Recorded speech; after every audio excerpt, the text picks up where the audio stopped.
Hai guys, apa kabar? Selamat datang di channel saya kembali. Nah, di video saya hari ini, saya ingin bercerita tentang alokasia yang cukup naik daun, yaitu Alocasia Frydek, atau sering juga disebut Alocasia Green Velvet, atau ada juga yang manggil dengan nama Clady Neon. Nah, di video ini saya akan cerita gimana sih cara perawatan Alocasia Frydek ini sehingga tumbuhnya bisa jadi subur dan cepat besar. Dari yang ukuran seperti ini bisa jadi seperti ini dan lebat seperti ini ya.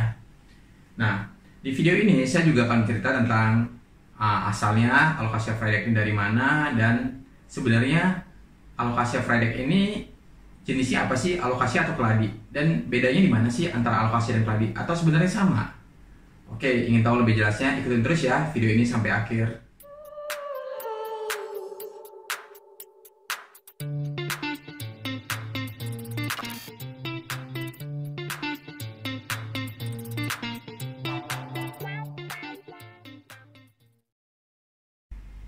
Alocasia Frydek ini sering juga disebut Alocasia Green Velvet karena warna daunnya yang hijau doff seperti bludru ini.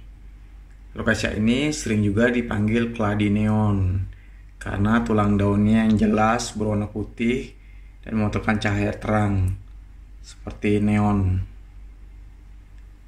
Jadi bisa kita lihat sendiri, ini salah satu ciri-ciri dari Alocasia Frydek yang kalau terkena sinar berwarna cerah dan indah sekali. Batang dari Alocasia Frydek ini berwarna hijau. Nah, ini jika daunnya kita lihat dari belakang, tulang-tulang daunnya terlihat sangat jelas.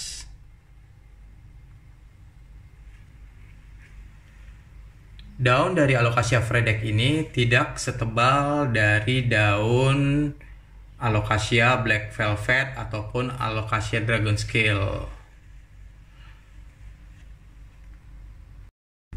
Batang dari Alocasia Frydek yang sudah besar akan terlihat seperti ini. Nah, ini ada dua tanaman bonggol yang terpisah ya. Nah, ini batang yang sudah besar. Kita bisa lihat ini belakang daun dari Alocasia Frydek. Tulang-tulang daunnya sangat terlihat jelas. Tadi kita sudah melihat ya ciri-ciri dari Alocasia Frydek. Maka sekarang kita akan lanjut lagi ya. Sebelum menjadi tanaman rumahan seperti ini, Alocasia Frydek habitat aslinya berasal dari hutan hujan tropis di daerah Asia Tenggara, tepatnya di Filipina. Tahu dari mana? Ya pastinya saya cek di Google lah tentunya. Nah, dengan mengetahui habitat asli dari tanaman ini, kita bisa belajar gimana sih cara perawatan yang tepat dari Alocasia Frydek ini. Nah, kita akan bahas satu-satu dari tanahnya seperti apa yang dibutuhkan, airnya, kemudian pencahayaannya, pemupukannya seperti apa. Oke, kita akan mulai bahas satu persatu. 1. Tanah. Alocasia Frydek lebih menyukai media tanam yang poros dan subur. Media tanam yang poros artinya ialah ketika dilakukan penyiraman, air bisa masuk dan keluar dari pot tersebut dengan lancar. Jadi airnya tidak menggenang di media tanam. Karena apa? Kalau terjadi genangan di media tanam, air bisa keluar. Yang terjadi ialah akar dari Alocasia tersebut bisa tergenang air terus-menerus dan akhirnya menyebabkan akar dari Alocasia Frydek tersebut busuk. Media tanam yang saya gunakan untuk Alocasia Frydek ini adalah media tanam yang banyak dijual di pasaran, yaitu yang dijual karungan, yaitu yang terdiri dari sekam basah, sekam kering. Sekam kering itu maksudnya sekam bakar, kemudian terdiri dari tanah dan kompos. Kita lihat sendiri ya. Yang kedua, penyiraman. Alocasia Frydek ini menyukai tanah yang lembab dan basah. Jadi tidak masalah jika penyiraman dari Alocasia ini dilakukan setiap hari. Atau jika kondisi sering hujan, mungkin kita menyiramnya selang-seling setiap 2 hari sekali.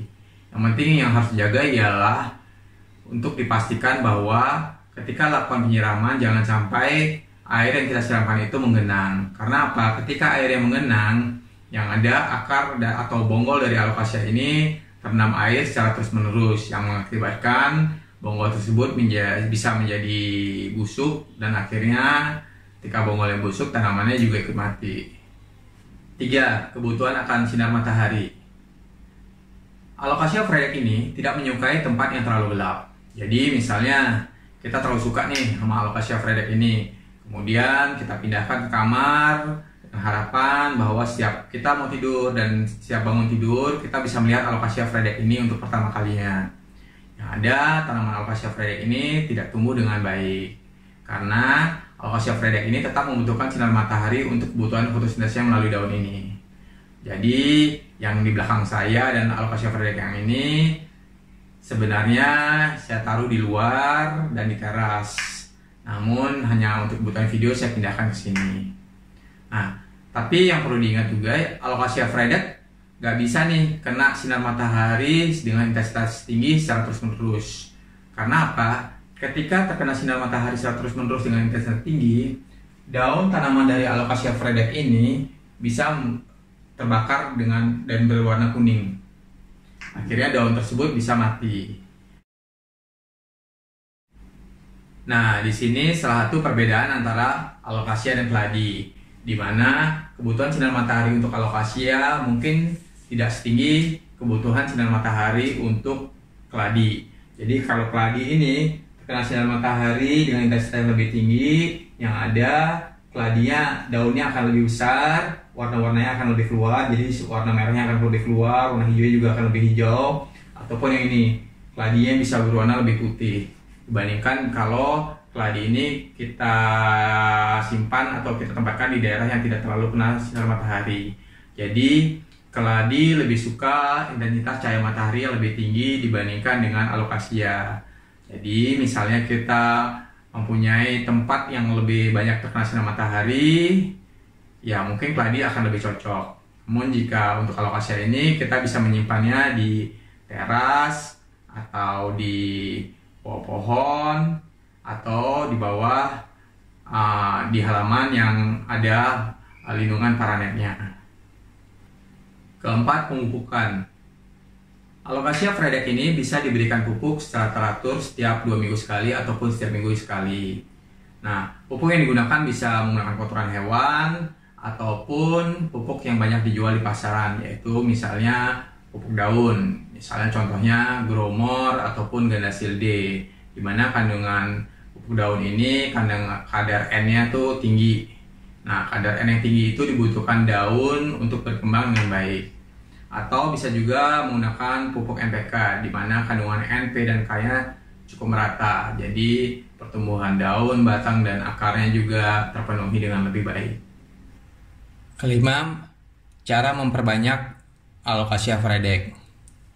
Alocasia Fredek ini bisa diperbanyak dengan cara pemisahan anakan dari indukan. Jadi untuk alocasia yang sudah besar seperti ini biasanya akan muncul anakan-anakan. Nah, ini salah satu contohnya anakannya. Jadi ini induknya harus dua ya.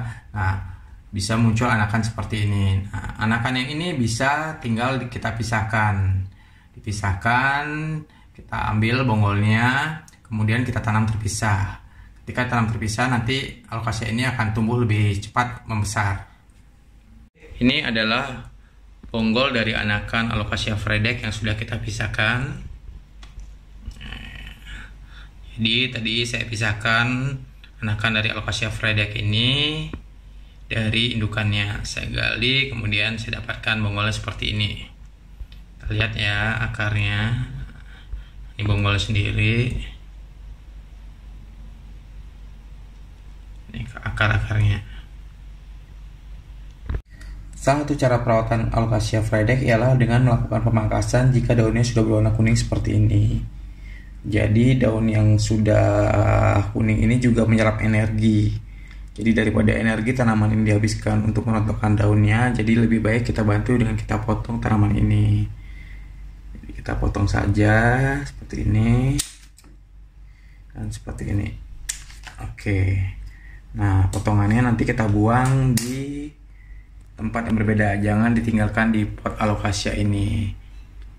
Oke, itu aja video saya hari ini terkait dengan alocasia fredek. Mudah-mudahan video ini bisa bermanfaat dan berguna buat teman-teman pencinta tanaman seluruh Indonesia. Nah, kalau teman-teman ngerasa video ini bisa bermanfaat, jangan lupa klik like dan subscribe sehingga tidak ketinggalan video-video berikutnya. Sampai jumpa.